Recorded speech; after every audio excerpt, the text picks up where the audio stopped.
সন্ধ্যা থেকে ঝিনাইদহের ব্যাডমিন্টন মাঠ ছিল দর্শকে কানায় কানায় পরিপূর্ণ। শীত মৌসুমের জনপ্রিয় এই খেলা উপভোগে দারুণ আগ্রহী ছিল এলাকাবাসী।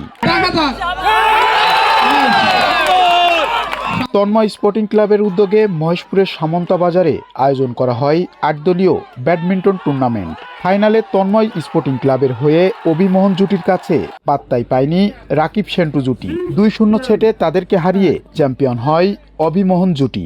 আমাদের এলাকায় কিন্তু এই ধরনের বড় ধরনের কোনো টুর্নামেন্ট এর আগে কখনো হয়নি। এখানে কিন্তু প্রচুর পরিমাণে দর্শক বিভিন্ন জায়গা থেকে এসেছে। আমাদের অনেক ভালো লাগছে। ইনশাল্লাহ আগামী বছর থেকেও যেন এরকম টুর্নামেন্ট হয়। এরকম বড় খেলা আমি কোনোদিন দেখিনি এবং এখানকার পরিবেশ অনেক ভালো। খেলাধুলা অনেক ভালোবাসে এবং আমরা অনেক দূর থেকে এসেছি এবং এই খেলা এত আয়োজন দেখে খুব ভালো লাগলো।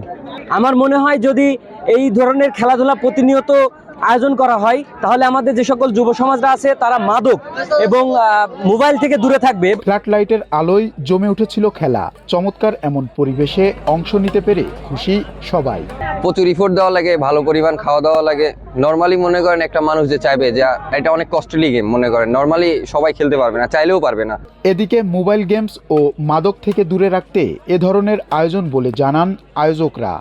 আসলে আমার উদ্দেশ্য একটাই, বর্তমান যুব সমাজ বিভিন্ন প্রকার ধ্বংসের মুখে যাচ্ছে, আমরা আসলে সেই পথ থেকে ফেরত নিয়ে আসার এটাই আমার উদ্দেশ্য। আর সাধারণ মানুষ যারা খেলা দেখে উপভোগ করতে পারে এবং নেশাগ্রস্ত থেকে দূরত্ব থাকবে, পড়াশোনার প্রতি থাকবে, এই হচ্ছে আমার চাওয়া। এইসব ক্রীড়া টুর্নামেন্ট নিয়মিত আয়োজন করতে পারলে আমাদের যুব এবং ছাত্র সমাজ এতে উদ্বুদ্ধ হয়ে নেশা জাতীয় বা অবৈধ কোনো কাজে জড়িত হবে না এবং এই রকম টুর্নামেন্টের সার্বিক সহযোগিতা মহেশপুর উপজেলা বিএনপির পক্ষ থেকে আমরা ভবিষ্যতে করব, এই আশা ব্যক্ত করছি।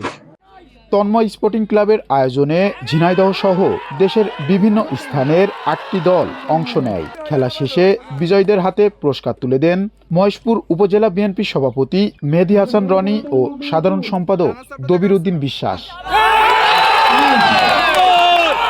M R Rasel, Bangla vision digital, Jhenaidah.